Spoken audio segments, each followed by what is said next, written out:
Graça e paz, meus irmãos, meus alunos, minhas alunas, é uma alegria estar aqui no estudo da FEBES, transmitindo mais uma aula do curso de Escatologia numa perspectiva do terceiro milênio.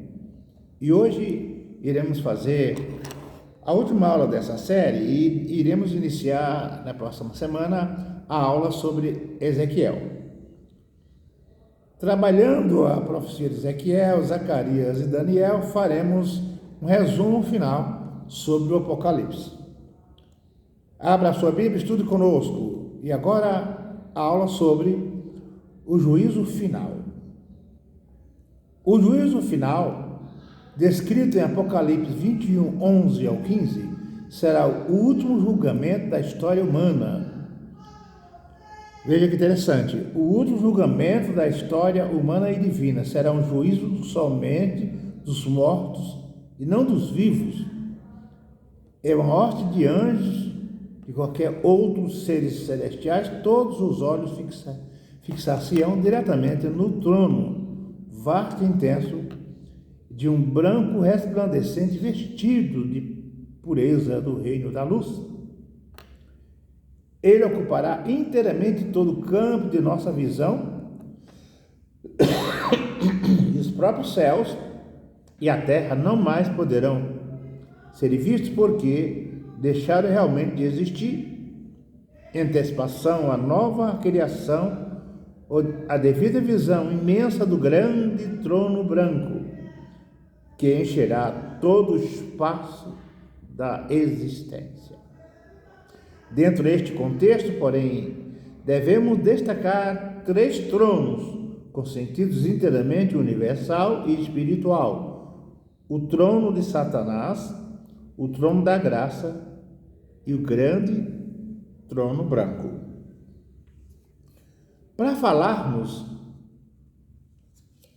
de juízo, de julgamento, de condenação, eu preciso fazer um paralelo aqui entre as fases de interrelação terra-morte, morte-céu. Na cultura jurídica do mundo todo, existe algumas distâncias ou três distâncias para alguém ser condenado. Então, a detenção de alguém que é pego em algum delito ou é acusado de algum delito, ele é detido para averiguação dos fatos, um período chamado investigação, ou prisão temporária. Prisão temporária, a pessoa ainda não foi condenada, ela está detida para ser investigada. E quando a pessoa está detida, e muitas vezes a pessoa fica um período longo presa, detida, antes da sentença ser dada, ser feita. Então nós temos uma pessoa detida que vai para um distrito, é pedido a prisão temporária dela, ela fica numa casa de detenção e durante a investigação, naturalmente, advogado de defesa entram com recursos e, não sendo provada a culpa da pessoa, ela é liberada, ela é solta. De novo, ela é detida, vai para o distrito, é pedido a prisão temporária e ela fica detida em uma casa de detenção enquanto corre o processo. Quando for dada a sentença, vai absolvê-la ou vai condená-la. Se ela for absolvida, inocentada, ela vai ser solta na casa de detenção. Se ela for condenada, ela vai cumprir pena na penitenciária. Alguns países do mundo têm prisão perpétua até a morte. Isso tem um paralelo com a condenação eterna para os que não estão em Cristo. E alguns países têm pena de morte. Isso também tem alguma coisa a ver com o paralelo que faremos sobre a condenação eterna. Muita gente que conhece o Evangelho até tem medo do inferno. Pensa assim: tudo bem, eu levo uma vida errada, o Evangelho é a verdade, mas quando eu morrer, acabou. Quando a gente vai se pedir de alguém, aparentemente tudo acabou, mas não é tudo acabou.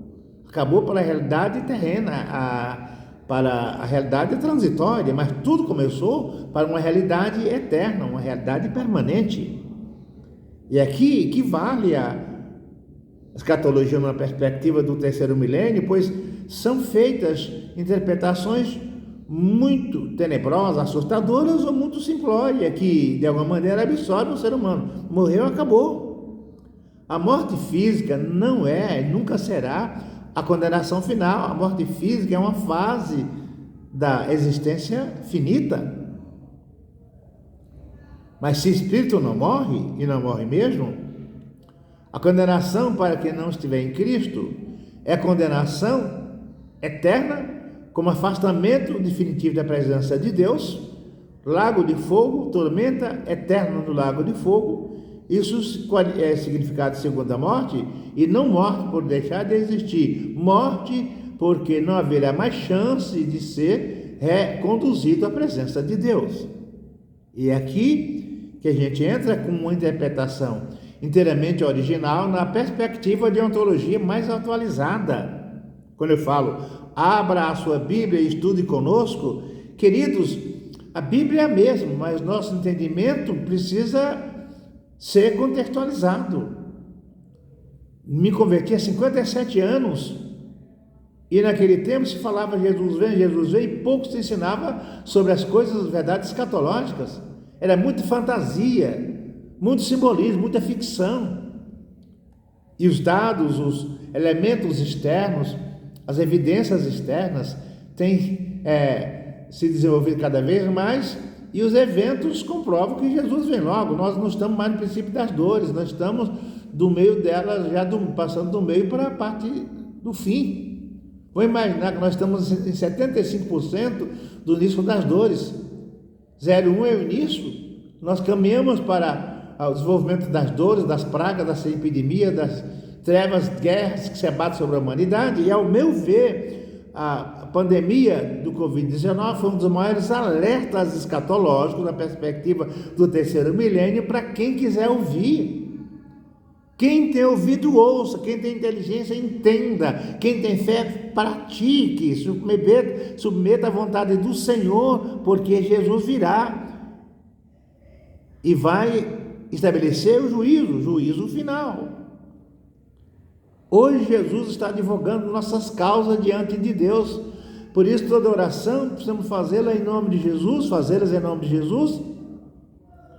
E quando Jesus intercede por nós, o Espírito Santo intercede por nós, Deus não vê os nossos méritos, merecimentos, nossas virtudes. Deus vê as virtudes de Cristo na cruz, como ele estivesse gritando de novo: perdoa os que não sabem o que fazem. O sacrifício dele é permanente, é sempre vivo, realidade perante Deus, e todo pecador que se arrepender e aceita Cristo, Deus o perdoará, porque o sacrifício de Jesus é altamente suficiente. Não mais vela, não mais promessa, não mais intervenção sacerdotal. O novo e vivo caminho se abriu através do véu, através da carne de Cristo. Significa que todos quanto aceitarem a Jesus terão seus débitos de pecado quitados, e Deus justificará mediante a graça de Cristo, e agora teremos nossa natureza renovada, sendo herdeiro desta fé, nos tornando filhos e filhas de Deus através do processo da regeneração. Pecado não deixou de ser pecado, crime não deixou de ser crime, adultério não deixou de ser adultério, mentira não deixou de ser mentira. Não adianta a gente justificar o pecador diante da igreja, diante da sociedade, o tornando bonzinho, trazendo princípios morais apenas, sem que o evangelho penetre a sua mente, a sua alma, a sua essência, para que haja uma conversão verdadeira. Hoje se faz um evangelismo com uma pressão psicológica tão grande que a pessoa se torna religiosa e nunca entende o cristianismo, nunca entende o evangelho. É a palavra que liberta, é a palavra que ilumina, é a palavra que esclarece. João 16 fala que o Espírito convence, o Espírito não laça, nem através da predestinação. Todos os irmãos que nos ouvem, que forem calvinistas, que forem defensor da predestinação, converse conosco, ligue para nós. Você vive assustado, de repente você não é salvo, não é predestinado.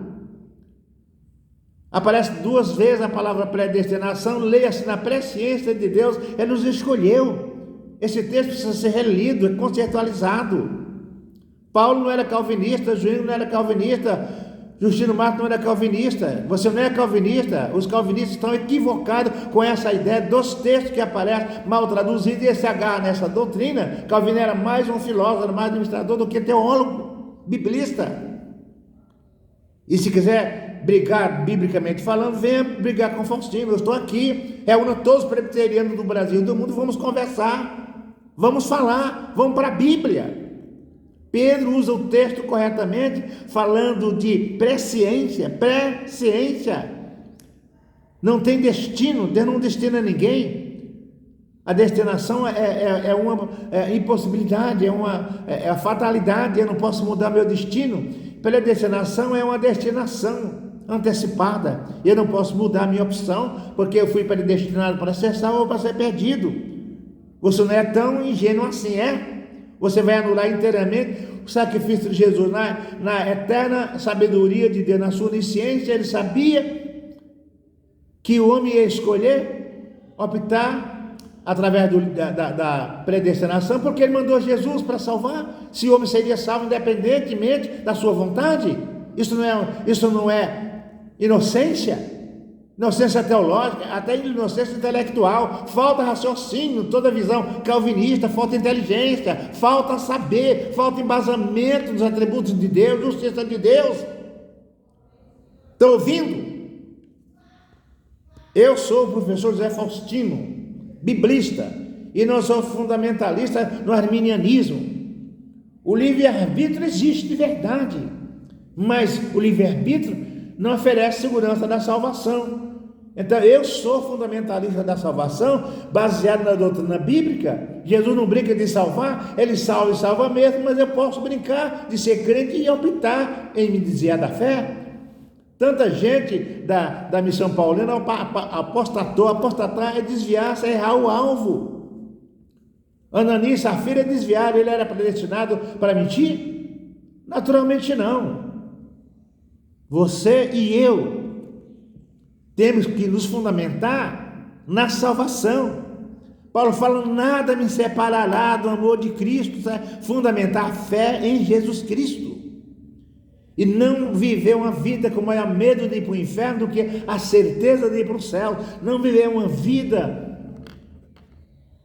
de angústia, de temor, de tristeza, com mais tristeza aqui da circunstância da vida do que a alegria de ser salvo. Ostente de verdade a alegria da salvação. Voltando às instâncias de detenção, julgamento, sentença. É na sentença que vem o juízo.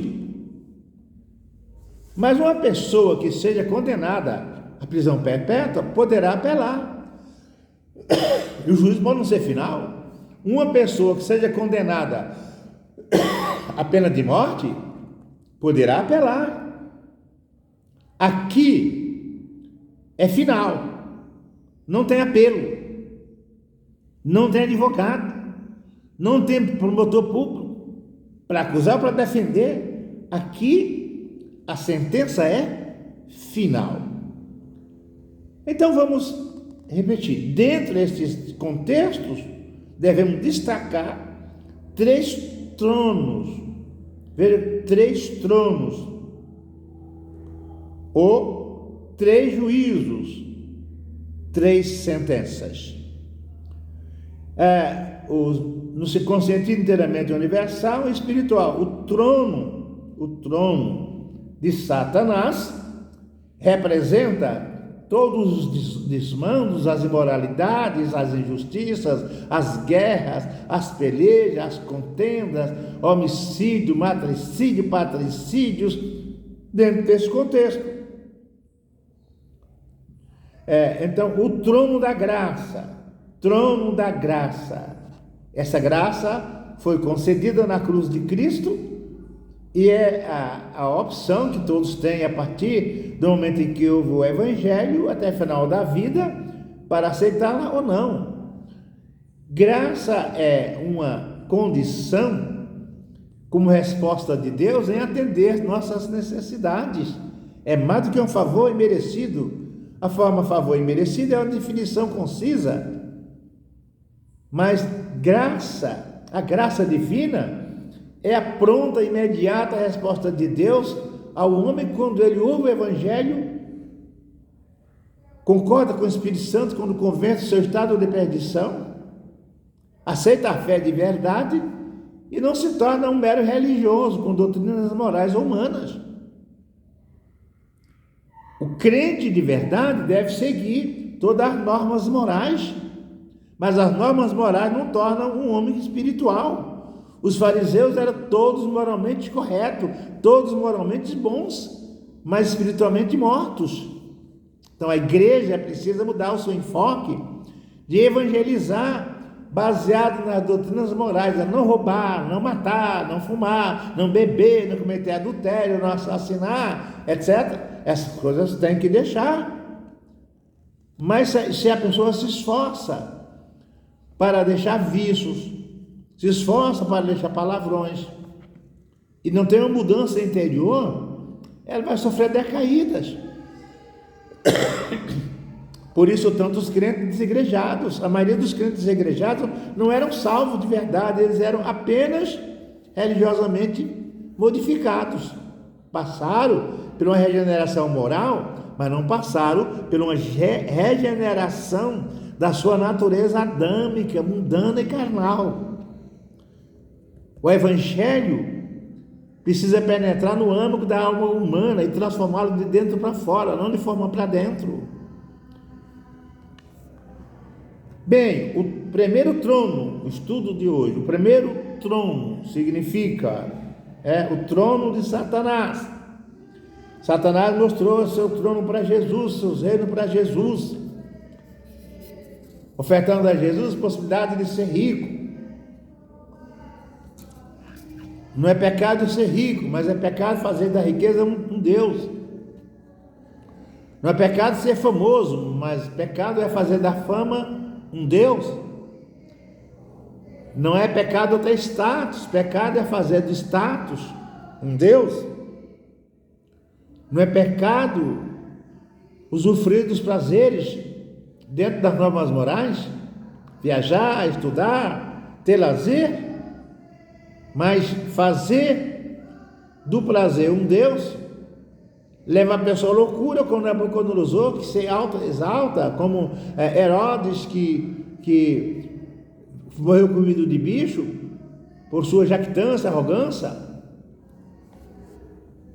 Em Apocalipse 21:13 fala-se do trono de Satanás nos seguintes termos: eu sei as tuas obras da igreja de Pérgamo, onde habitas, que é o trono, onde está o trono de Satanás. E retens o meu nome, não negaste a minha fé, ainda nos dias de Antipas, minha fiel testemunha, o qual foi morto entre vós, onde Satanás habita.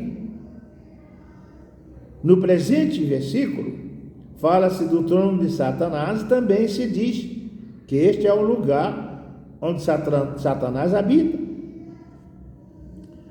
Queridos, vamos desmistificar o que se diz sobre Satanás ou anjos malignos como inspetores de quarteirões, guardiões de faróis, ponto de estrada onde há muitos acidentes. Lá em Efésios 6, Paulo fala que a nossa luta não é contra a carne, mas contra as hostes celestiais da maldade. Hostes celestiais significa que Satanás tem um trono, está organizado.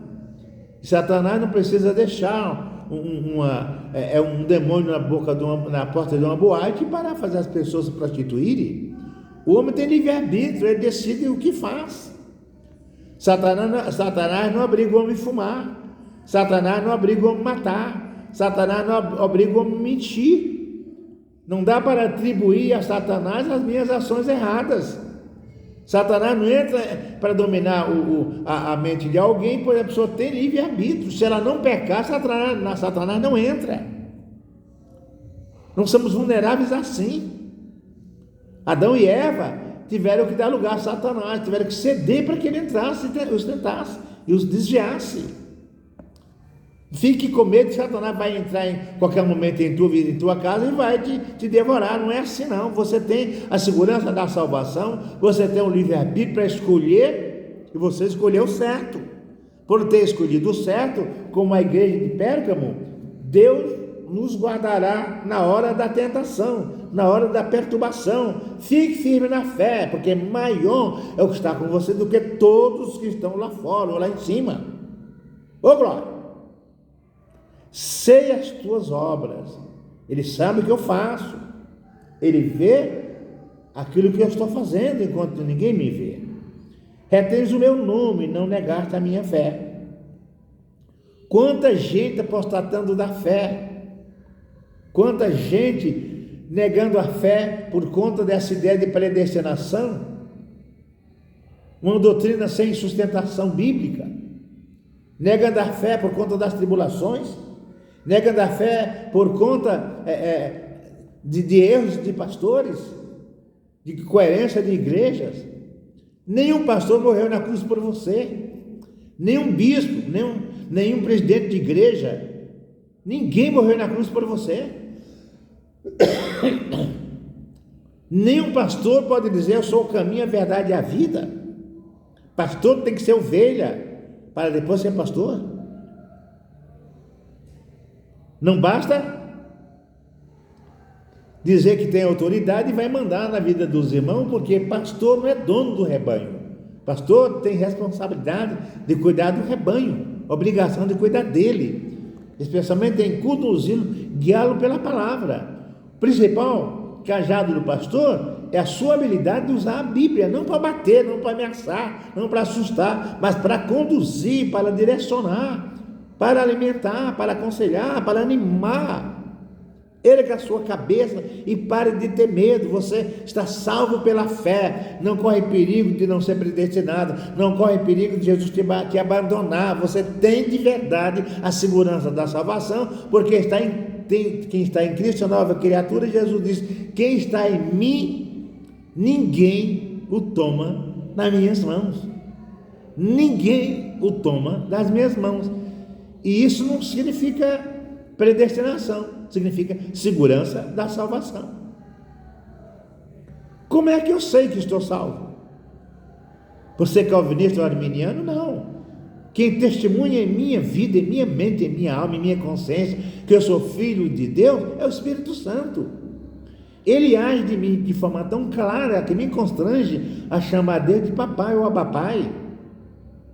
Esse testemunho do Espírito é maior do que qualquer contestação externa. Se alguém fala: você não é crente, não está a tua fé, você está doente, está sofrendo, e começa a te perturbar, te criticar, não se abale não. O Espírito Santo fala dentro de você. Isso que importa. O maior testemunho quem dá é o Espírito Santo. O lugar onde habita Satanás, ele exerce autoridade sobre a terra. O lugar onde Satanás habita, ele exerce autoridade como se fora um rei. E Satanás reina na mente da maldade, através da maldade humana. E uma pessoa que, mesmo não sendo crente, mas sendo justa, cumprindo o bem, opta por fazer o bem, essa pessoa não vai ser usada por Satanás facilmente. É melhor ser crente, pois o crente, todo crente, tem as armaduras de Deus. Você já tem as armaduras de Deus? Se você não tiver, você vai sentir vacilação na sua fé. É igual as ondas do mar. Uma vez no mar, uma vez na praia. Não se afirma. Então a primeira ferramenta é o capacete da salvação. Para não ter uma mente perturbada. Segurança da salvação, capacete, significa estar fundamentado nas doutrinas bíblicas de salvação, justificação, expiação, regeneração, filiação, glorificação, tem que estar alicerçado nisso, e não se abalar em momento algum. Tá certo?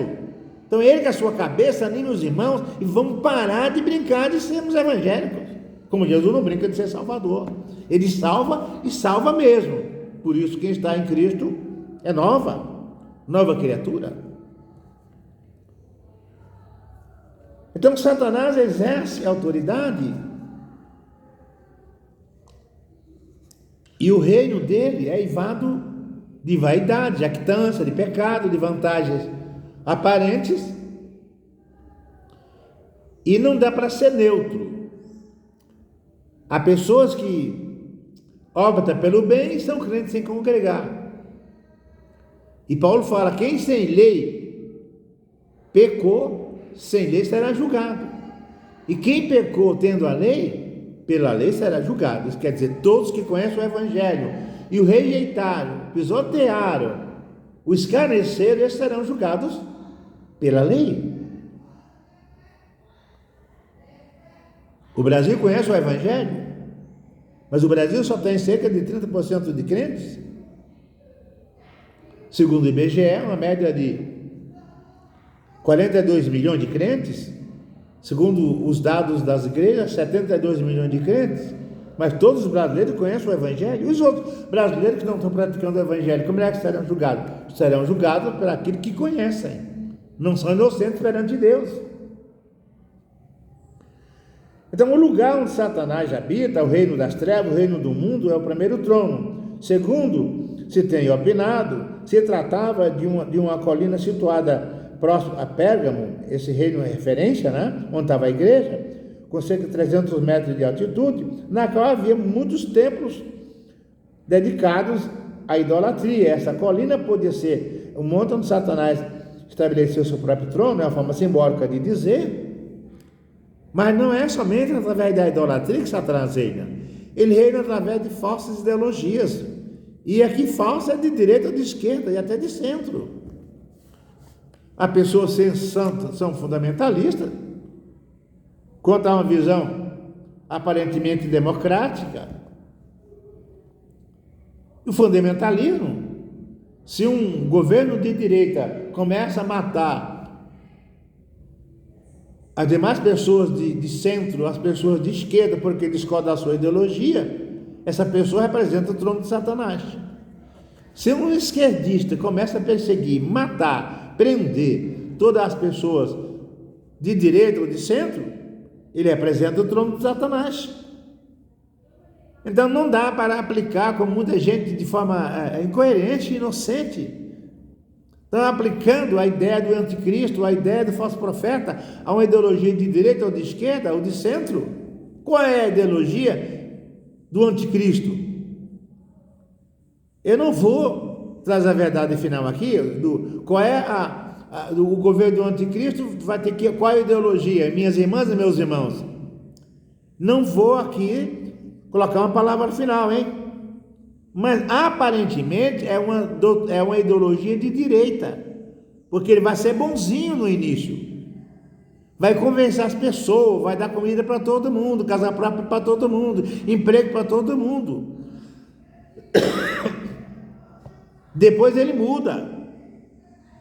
Parece que ele é de uma ideologia de direita para seduzir.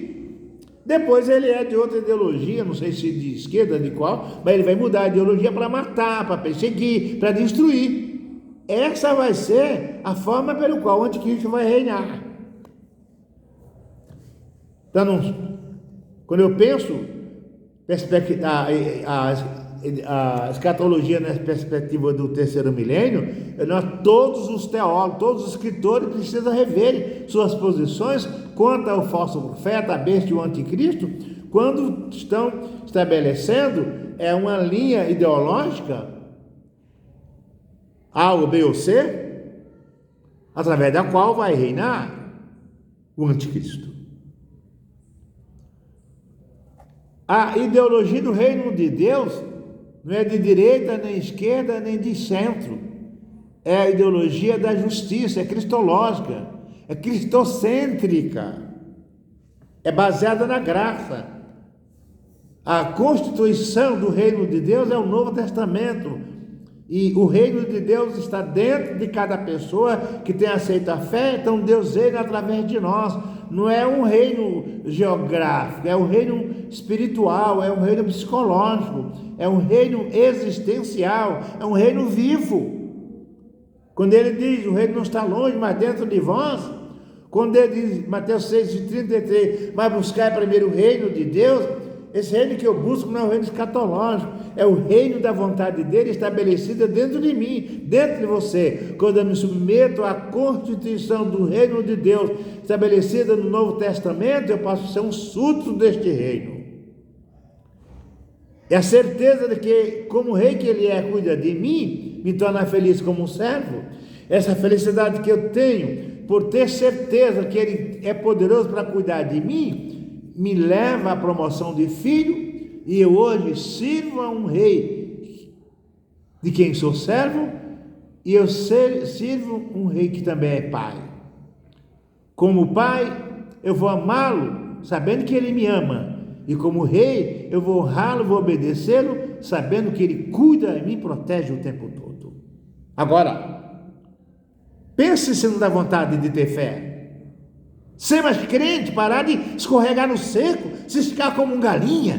Crente tem que ter a natureza de águia, a rainha das alturas, não ficar vacilando o tempo todo. Vai na igreja A, igreja B, não se firma. É hora de se firmar, volte para a casa de Deus, se reconcilie, minha irmã, porque Jesus vai voltar, volta a qualquer momento. Ele vem hoje para quem morre, virá amanhã para quem morrer, veio hoje para alguns irmãos que partiram, mas virá em breve de forma coletiva para levar a igreja.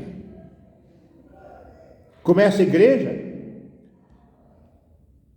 que estava onde habitava o trono de Satanás, você vive onde está o trono de Satanás, através das imoralidades, das idolatrias, dos cultos pagãos que você tem medo. Então não tenha mais medo de nada, sirva a Jesus, ame a Jesus e deixe que ele cuide dessa sinagoga de Satanás, através da qual Satanás reina, e o trono de Satanás está onde reina o pecado. E você que é crente, você trabalha, você frequenta um espaço por trabalhar, ou por estudar, ou por morar, onde há tanta imoralidade, tanto pecado e crime.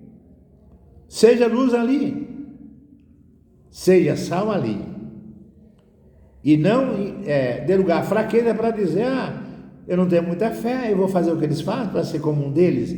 Você se tornar como um deles, como um delas, você vai deixar de ser sal, vai virar adubo, vai deixar de ser luz, vai ser uma candeia apagada, minha irmã.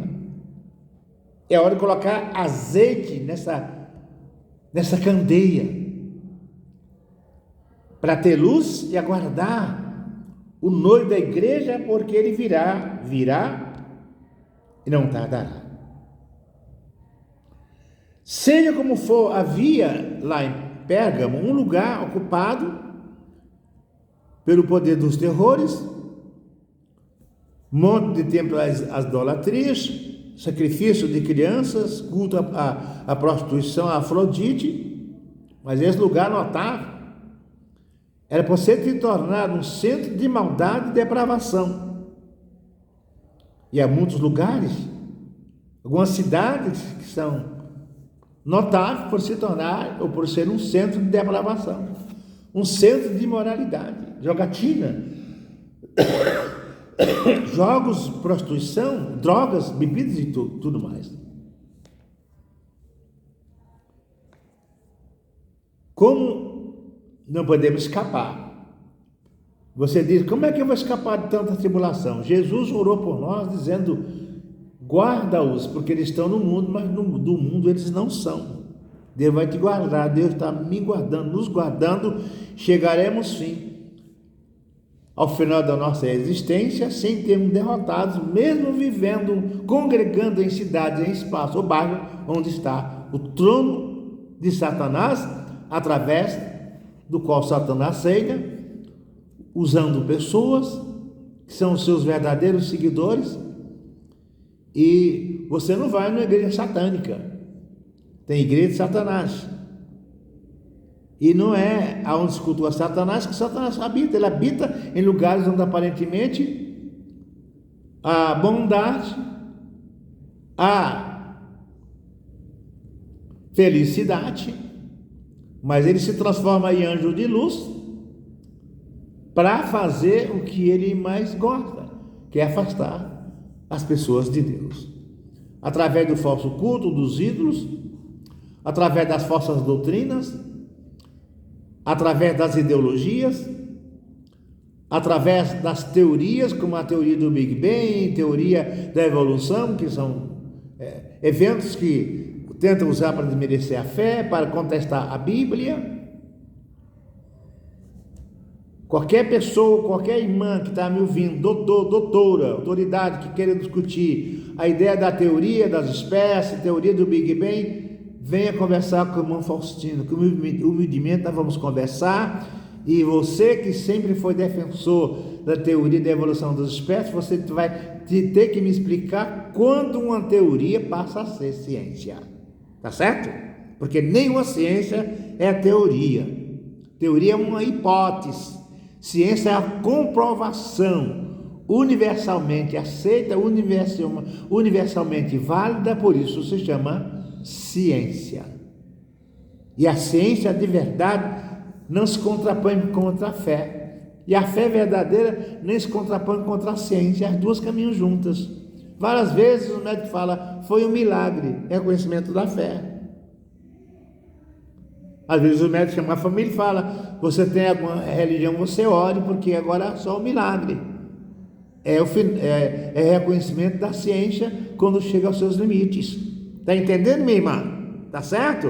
Você tem teu filho na escola, tá certo? Na 6ª série, que vai ouvir a teoria da evolução das espécies, a teoria do Big Bang, você vai da biologia, de ciência da natureza, da geografia, da história, você vai ficar assustada. Vamos falar do criacionismo, que é revelação.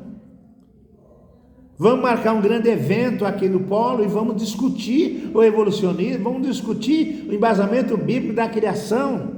Professor de geografia, de biologia, vamos discutir, vamos conversar, calmamente, humildemente, inteligentemente. Glória a Jesus. Algumas vezes, porém, este trono se estabelece de acordo com o lugar, com a oportunidade que se dá ao pecado. Pois se Jesus reina pela obediência, Satanás reina através do pecado. Então, Satanás estabelece o trono na terra, como fizera na cidade de Pérgamo, mas sabemos que ele habita nos lugares celestiais. Tentou a Jesus, tentou a Pedro, tentou Israel no deserto 10 vezes, seduziu Judas Iscariotes, Ananias, a filha dela, lugar a ele. Mas nós temos o Espírito Santo, precisamos ter discernimento para perceber qualquer ação maligna que nos induza à tentação. Satanás tenta todas as pessoas, inclusive tentou a Jesus, a Paulo, a Pedro, tenta a todos, mas só será vencido aquele que cair. O que é cair em tentação? É dar lugar, dar guarida às instâncias, às práticas, às ofertas satânicas. Trono da graça. Os irmãos, alunos, mandem suas dúvidas pelo particular ou pelo grupo. E nós vamos estudar juntos, tá certo? Vamos tirar as dúvidas juntos com toda certeza. O trono da graça. Este é o lugar onde todo aquele que nele chega arrependido, convertido, encontrará o perdão divino, o favor de Deus. Trono da graça. Antigamente, o encontro entre Israel e Deus era a Arca da Aliança. Presentemente, o ponto de encontro entre Deus e a humanidade é o trono da graça. Lá na arca, tinha os querubins na tampa da arca para impedir que alguém olhasse para dentro da arca, porque morreria.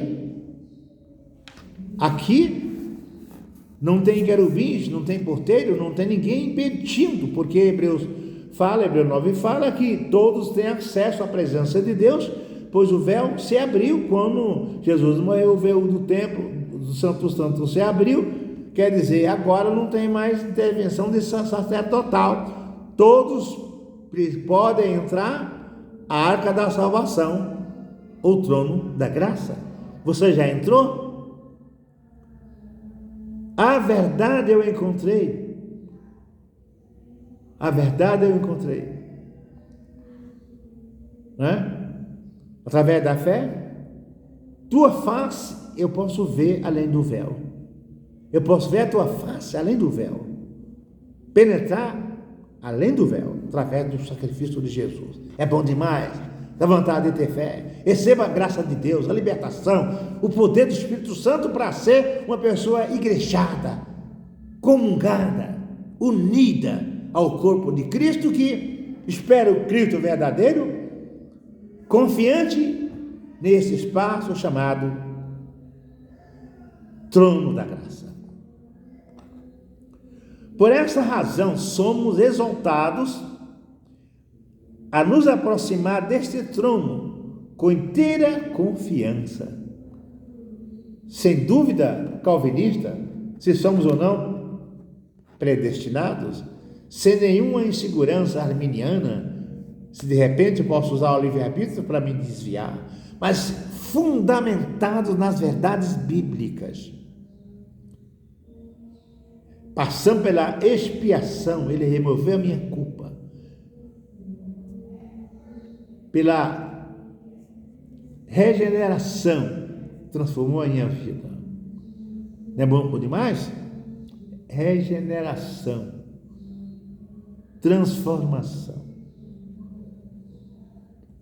Ele nos resgatou, nos resgatou, pagando o preço que ele cobrava de mim e de você. Redimiu você do preço que a lei impunha, que era a morte como salário do pecado. Redimir é trazer de volta mediante o preço exigido. Era um bem vendido ou emprestado, como uma espécie de penhor, e a pessoa pagava o preço do penhor e redimia o seu bem. Jesus pagou a dívida que eu tinha diante da lei e me redimiu. Eu estava empenhorado à morte. Jesus pagou o preço que a lei exigia de você, que era a vida. O salário do pecado é a morte, então só liberta a vida com a morte, a morte com a vida. Então Jesus deu a sua vida para resgatar aqueles que crêem. Isso é graça, isso é fé. Isso é fundamento, isso é salvação. Expiar, tirar a culpa, redimir, paga a dívida, regenerar, muda a natureza, justificar, declara inocente, está em Cristo, nova criatura muda toda a natureza adâmica, justificado pela fé, passa a ter paz com Deus, esperança da glorificação, ressurreição, são fundamentos da salvação. Tem alguma dúvida, minha irmã? Tem alguma dúvida, meu irmão? Espero que não, mas se tiverem, entrem em contato conosco, vamos estudar juntos. Vamos superar as dúvidas, superar toda a força satânica, porque nosso caminho é o próprio Cristo. Eu vou segui-lo como o caminho que ele é. Não é pastor, não é teólogo, não é sacerdote, não é Calvino, não é Lutero, não é Faustino, não é Maria, não é João, não é padre, não é ninguém. Ele é o caminho. Não é Buda, não é Zoroastro, não é Allan Kardec, não é Confuso, não é Sócrates, não é Platão, não é Madre Teresa, não é o Papa, é Jesus. Ele é o caminho. A verdade. Eu sou a verdade não é a verdade socrática, não é a verdade platônica, a verdade aristotélica, não é a verdade kantiana, não é a verdade filosófica, não é a verdade moral, não é a verdade científica. Jesus é a verdade com um padrão de superação de toda forma falsa de ser e existir. Ele é o padrão, a imagem exata no Emanuel, o homem revelado, o padrão, o homem perfeito que deve ser seguido e imitado. Você não vai imitar o Cristo glorificado. Você não vai fazer obras maiores que o Cristo glorificado.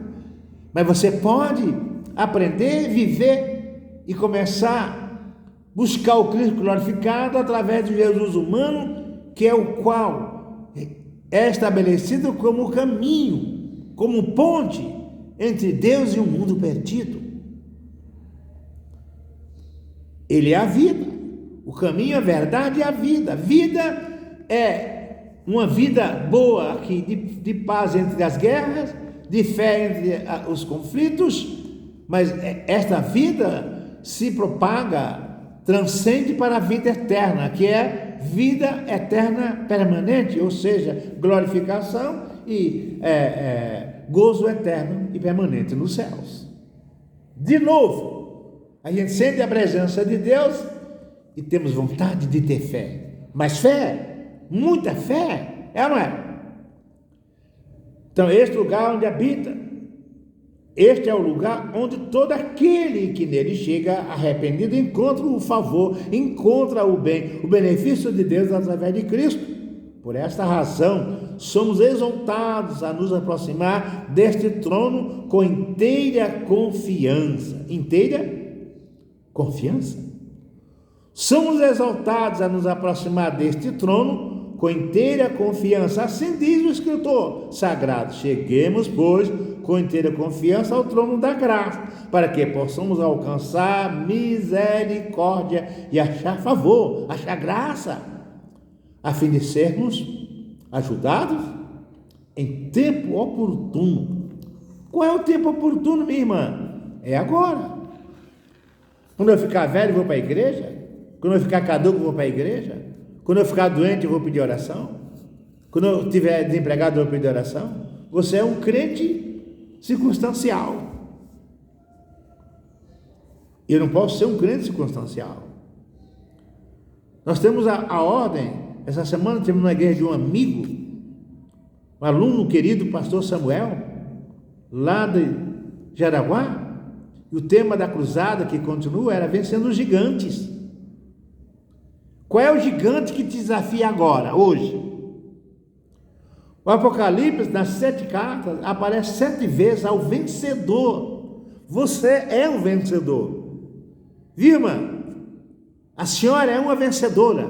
Irmão, você é um vencedor. Sabe por quê? Porque Jesus venceu a morte. Jesus venceu o pecado. O maior gigante que mais nos ameaça é o pecado. E o remédio, a arma para vencermos o pecado é o arrependimento e o sequente perdão de Deus. Todos quantos se arrependerem alcançam perdão. Tiago fala: todos que levarem um pecador ao arrependimento salvaram a alma da morte e encobriram multidão de pecado. Por que morte? Porque o salário do pecado é a morte. Você é o vencedor. Na minha palestra, na terça-feira, eu falei sobre os gigantes da depressão. A depressão afeta 300 milhões de pessoas. A ansiedade afeta quase 1 bilhão de pessoas. O Brasil tem 9,3%, aproximadamente 20 milhões de pessoas que sofrem alguma crise de ansiedade. Lance a sua ansiedade sobre Jesus, usufrua os benefícios da salvação, porque você já está diante do trono da graça. Diante do trono da graça. Cheguemos, pois, com confiança ao trono da graça para alcançarmos misericórdia, achar o bem, achar o favor, achar graça a fim de sermos ajudados em tempo oportuno. É o tempo que nos é dado, o tempo do agora. Essa escritura está registrada em Hebreus 4:16. O trono que está aqui em foco é o trono de Deus, o centro da sua glória, pois a obra do Espírito Santo no crente é glorificar Jesus, e a obra de Jesus é glorificar o Pai. O trono está aqui em foco, o trono que está aqui em foco é o trono de Deus, o centro da sua glória, poder, majestade e julgamento, mas agora, especialmente aqui, o trono é visto envolvido na graça e na misericórdia. A obra de seu Filho bendito é que faz as coisas desse modo, desta forma. E agora, ele está sentado à destra do Pai, à mão direita de Deus, nesse trono de glória de amor infinito. Apocalipse capítulo 6, 21, assegurando-nos essas bênçãos. Essa expressão ultrapassa o infinito, somente se encontra aqui em todo o Novo Testamento, embora a menção de trono e trono sejam frequentes em outras passagens das Escrituras.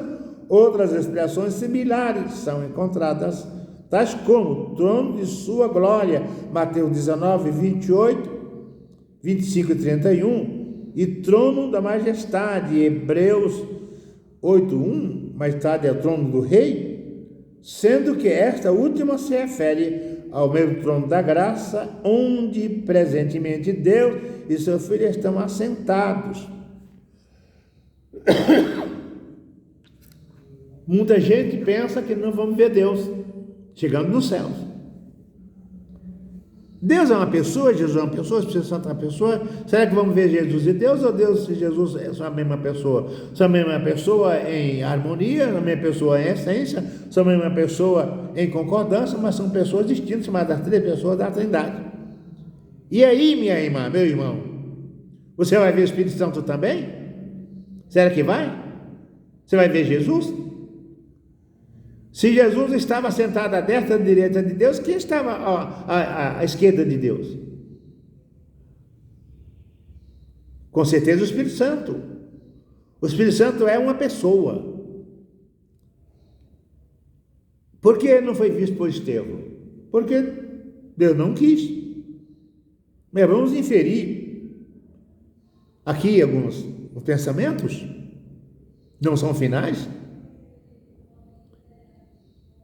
Estevão estava com os olhos abertos, não foi visão, foi realidade, não foi uma visão no sentido espiritual. Foi espiritual porque ele é espiritual, mas ele viu Jesus com os olhos abertos. Daqui lá é longe, sem lente, sem microscópio, ele viu Deus. Para ele ver Jesus, minha irmã, ele viu Deus. Que coisa interessante. Para ter visto Jesus, ele viu Deus, porque Deus estava no centro do trono, e Jesus ao lado direito de Deus.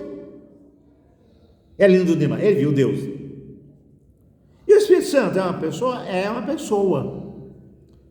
No momento de muita agonia, eu passei por um processo bem delicado de enfermidade, e eu vi Jesus entrar em minha casa, e eu não estava dormindo, foi realidade, entrou em minha casa, fez cirurgia em meu peito. Quando terminou a cirurgia, ele saiu sem se despedir. Eu sabia que era uma cirurgia, e eu perguntei o que eu deveria fazer após a cirurgia, qual era meu preparo pós-operatório, e ele saiu sem dizer nada. Quando eu quis me entristecer, na cabeceira da cama, eu vi o Espírito Santo, um ser lindo, como afogueado em ouro, acompanhado de mais 2 anjos, e o Espírito Santo era muito nítido para mim. E a pergunta que foi para Jesus, eu falei, e agora? Jesus não respondeu nada. A pergunta que fiz para Jesus, quem respondeu foi o Espírito Santo. Ele diz, levanta-te, edifica o meu povo. Ou seja, estou curado. Estava morrendo, agora estou curado. Isso foi em 94. Estou bem vivinho até hoje. O Espírito Santo fala, ele convence. Com toda certeza, nos céus vamos ver a Trindade eterna. Jesus do lado direito, Deus no centro e o Espírito Santo do lado esquerdo. Qual é a maior dele? Não tem maior. O governo de Deus é o governo harmônico. O Espírito Santo, Deus representa o legislativo, Jesus Cristo a graça, o Espírito Santo o executivo, que aplica o projeto da salvação em nós. Entendeu bem clarinho? Alguma dúvida? Se tiver, mande no privado ou no grupo, pois o nosso enfoque como professores de Bíblia é diminuir a distância do entendimento entre os irmãos e a Bíblia.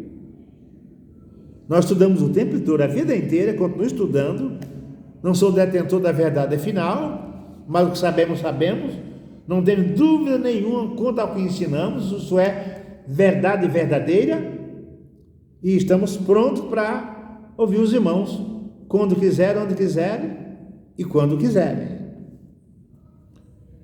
O trono que está aqui foi foco do trono de Deus, é foco do trono de Deus, centro de sua glória, poder, majestade e julgamento, mas agora, especialmente aqui, o trono é visto envolvido na misericórdia, a obra de seu Filho bendito que faz as coisas deste modo. Ele agora é assentado ao trono segundo a destra de Deus. Essa expressão ultrapassa todo entendimento humano.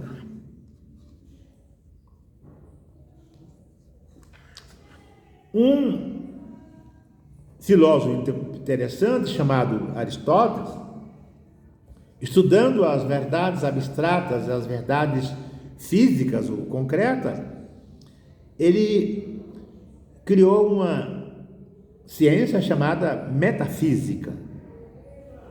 Metafísica é tudo aquilo que vai além do palpável, além do científico, além do provável, do comprovável, daquilo que é trabalhado em laboratório. A fé é uma verdade que não dá para ser estudada à luz de laboratório. Não dá para ser trabalhada dentro da biologia. A biologia também encaminha para a fé, mas não é o final. O corpo humano é uma máquina mais perfeita existente. Eu estudei biologia para entender essa engenharia divina. E quando eu penso que a minha mente tem cerca de 100 bilhões de neurônios, meu coração vai bater cerca de 4 bilhões de vezes durante a vida. E é em mim que habita o Espírito Santo. O ser humano é obra-prima de Deus. Trono para a habitação da Trindade. A Trindade eterna habita espiritualmente em nós. Pois quando eu me converto, o Espírito Santo passa a habitar em mim. Jesus disse que quem guarda as suas palavras como manda as Escrituras, ele e o Pai virão e faremos em nós morada. Então ele habita em mim, ele habita em você. Isto nos traz segurança. Então, a obra de seu Filho bendito é que faz dessas coisas, e agora está assentado à destra direita do Pai, no trono de glória e de amor infinito, conforme Apocalipse 3, assegurando-nos bênção. Esta expressão ultrapassa o infinito, somente se encontra aqui, e não há passagem assim em todo o Antigo Testamento. Mas, sendo que esta última se refere ao mesmo trono, onde presentemente Deus e o Filho estão assentados, no livro de Apocalipse, O trono de Deus e do Cordeiro é mencionado mais de 40 vezes. Prestem bem atenção. No livro do Apocalipse, o trono de Deus e do Cordeiro é mencionado mais de 40 vezes. Eu vou fazer o levantamento da totalidade e passarei para os irmãos em outras aulas. Trono de Deus e do Cordeiro é mencionado no Apocalipse mais de 40 vezes, em diferentes contextos, mas normalmente expressa as ideias do poder divino. Quando ele ressuscitou, ele disse: todo poder me é dado nos céus e na terra. Assumiu a sua realeza. Por este motivo, por esta razão, devemos nos aproximar desse trono com confiança, para que possamos alcançar misericórdia, alcançar favor e achar graça, a fim de sermos ajudados, abençoados em tempo oportuno. Ao homem é dado uma vez viver, depois da morte segue-se o juízo. Então, o tempo oportuno é durante a vida. A pessoa pode aceitar Jesus no leito de morte? Pode, mas deve fazer isso antes. Lembra-te do teu Criador, Eclesiastes 12. Lembra-te do teu Criador no dia da tua mocidade, do teu vigor. Esse é o momento oportuno. Antes que venham os maus dias. Maus dias pode ser o acidente, o câncer, pode ser uma doença incurável, pode ser o leito de morte. São maus dias. O profeta descreve, são maus dias. Eu estou só sintetizando aqui, pelo espaço de tempo. E temos o trono da graça. Trono da graça.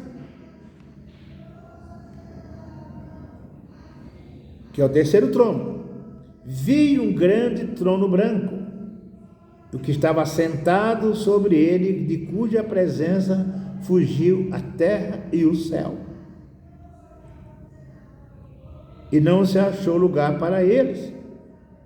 E vi os montes grandes e pequenos que estavam diante do trono, vi os mortos, os grandes e pequenos, os famosos e não famosos, os conhecidos e não vi. Vi os mortos estavam diante do trono, grandes e pequenos que estavam diante do trono, abriram-se os livros. Veja agora, isso que é muito importante.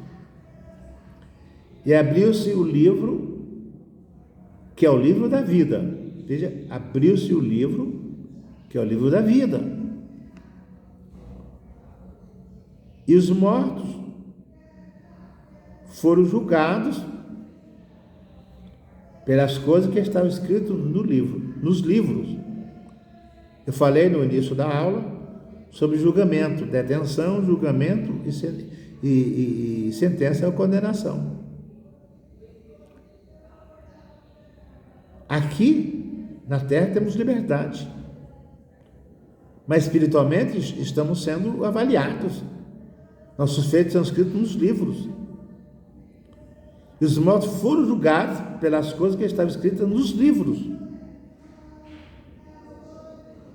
E a morte e o inferno deram os mortos que neles haviam. Morte aqui são sepulturas, são cemitérios. Morte e inferno é Hades e morte é sepultura. Gêena e sepultura. Deram os mortos que havia neles. Ou seja, todos vão ressuscitar. E foram julgados cada um segundo as suas obras.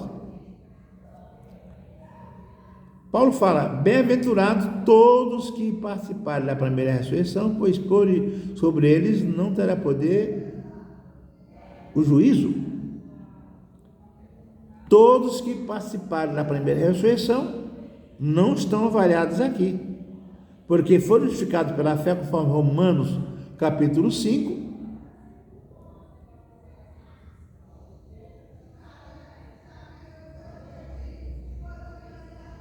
e não anda mais segundo a carne, conforme Romanos 8. Romanos 5, todos fomos justificados pela fé, temos paz com Deus, não vivemos em demanda. E Romanos 8, e agora nenhuma condenação para quem está em Cristo, porque ele foi justificado e inocentado. Justificado é inocentar, zerar o saldo de pecados.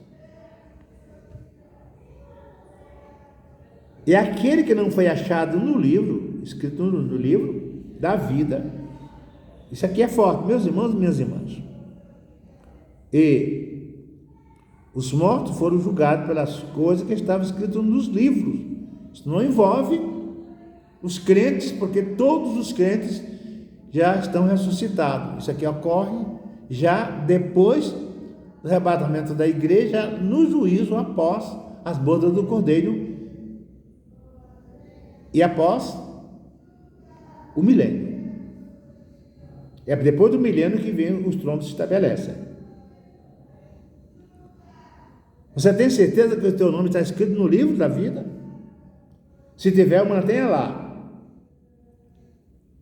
Apocalipse 21, 11 ao 15, de Deus na quadra de Rei dos Reis, referido nas Escrituras, sentado em seu trono de glória, cercado pelas hortes celestes,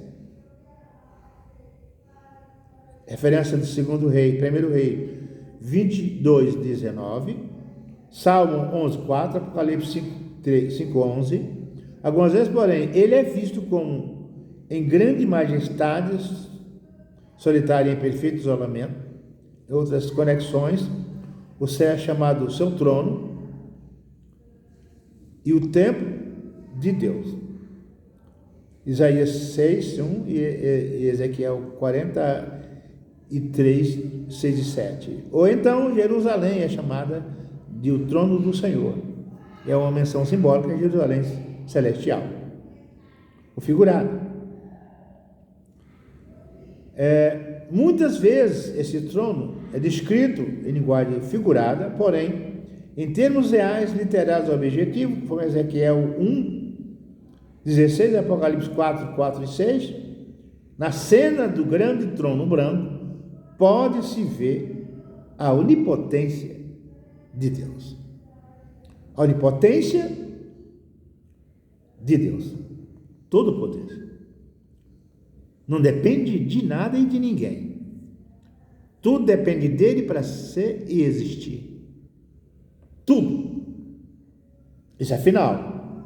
Não tem mais nada a acrescentar aqui. Esta onipotência surge diante da aliança e a justiça finalmente será feita. Ela estará presente em cada ato, em cada atitude do grande Criador. Justiça e juízo são a base do seu trono. E aqui pode surgir uma dúvida.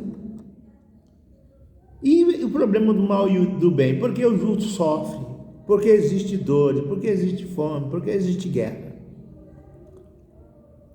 A liberdade que ele dá ao homem permite que o homem faça a injustiça ou que o homem pratique a injustiça. Quem for limpo, se limpe mais. Tem liberdade de se santificar mais. Quem for sujo, se suje mais. Não é escolha. Aliás, não é destino. Não é um destino antecipado. Não é fatalidade. Quem for sujo, se suje mais. Você está livre.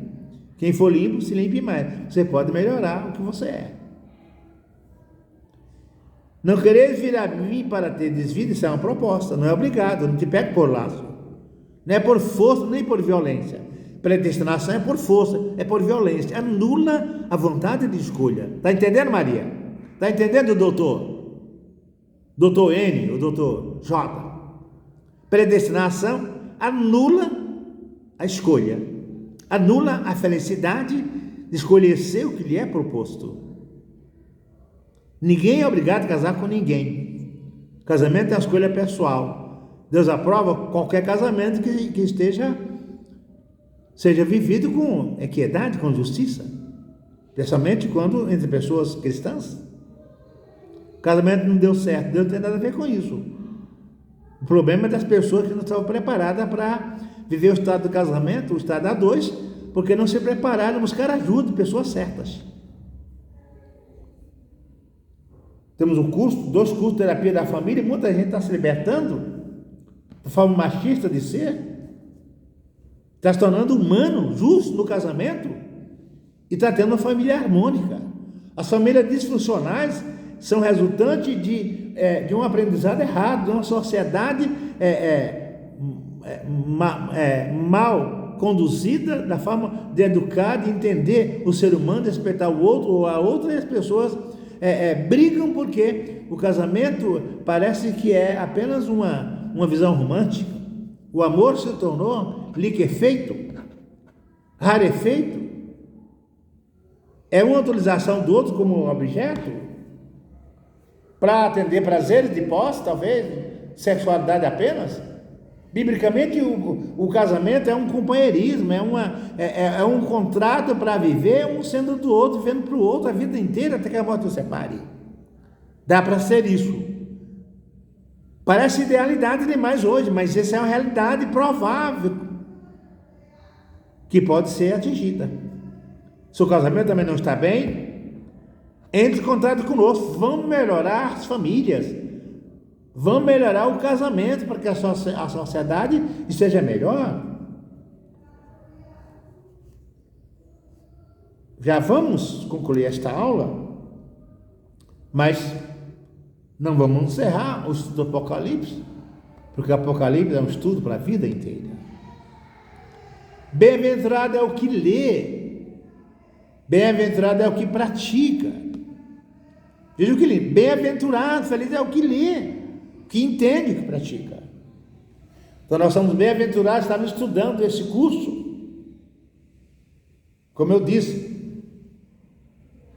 vamos trabalhar o livro do profeta Ezequiel, vamos deslumbrar nas grandes visões, vamos caminhar com Daniel, entender, superar toda aquela polêmica das dispensações, das 70 semanas, e vamos entrar no profeta prático, que é o profeta Zacarias, caminhar no Sermão do Monte, vamos nos deleitar na Apocalipse bíblica, na apocalíptica, que começa com Ezequiel. Na verdade, a Bíblia inteira tem uma perspectiva apocalíptica.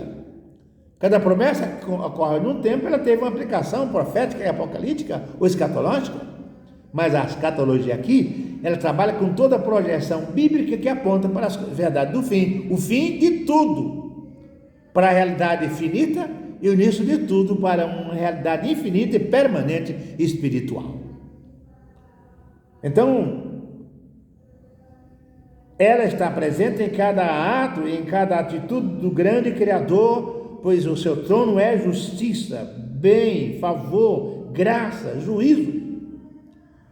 Eu recomendo aos irmãos, todas as irmãs, que leiam até a próxima aula o Salmo 119, que exalta a justiça, exalta o juízo, os estatutos divinos. É uma prova para os irmãos, lê o Salmo 119. E vale nota, todos que lerem, passam a nota para nós que leram Salmo 119, que em uma das aulas vão trabalhar alguns versículos daqueles salmos. Todos vocês terão um certificado no final desse curso.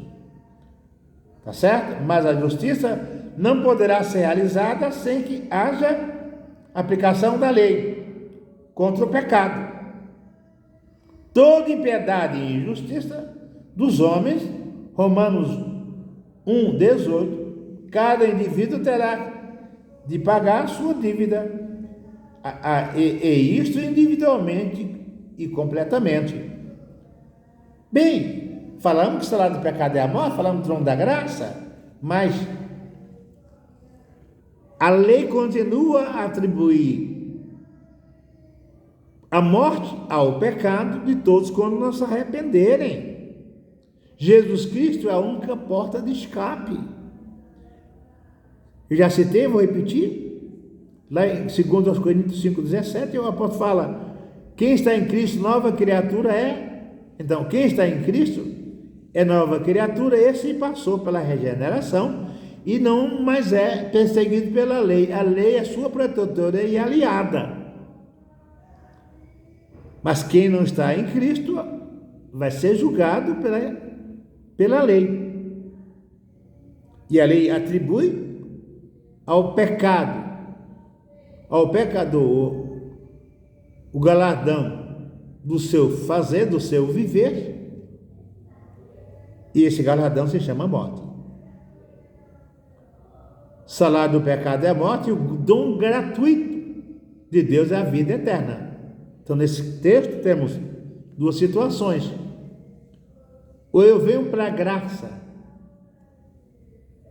favor divino, para alcançar a vida eterna, entrando pelo caminho, pela verdade e a vida que Jesus é. Eu vou viver o curso da minha própria escolha e ser julgado por aquilo que fui, vivi e pratiquei.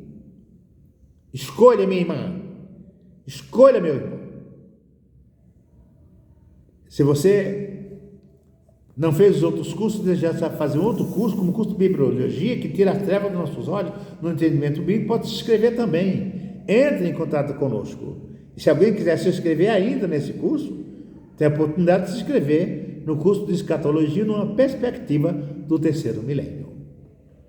Estaremos encerrando nossa aula aqui e voltaremos em outra aula em breve, mas você está convidado a ler o Apocalipse todo, ler o livro do profeta Ezequiel todo, várias vezes você grifando tudo que vai ser marcante para você, ler o livro do profeta Daniel todo, marcando, destacando o que é novo para você, lendo o livro do profeta Zacarias, lendo o Sermão do Monte, ou se possível, os 3 evangelhos sinóticos.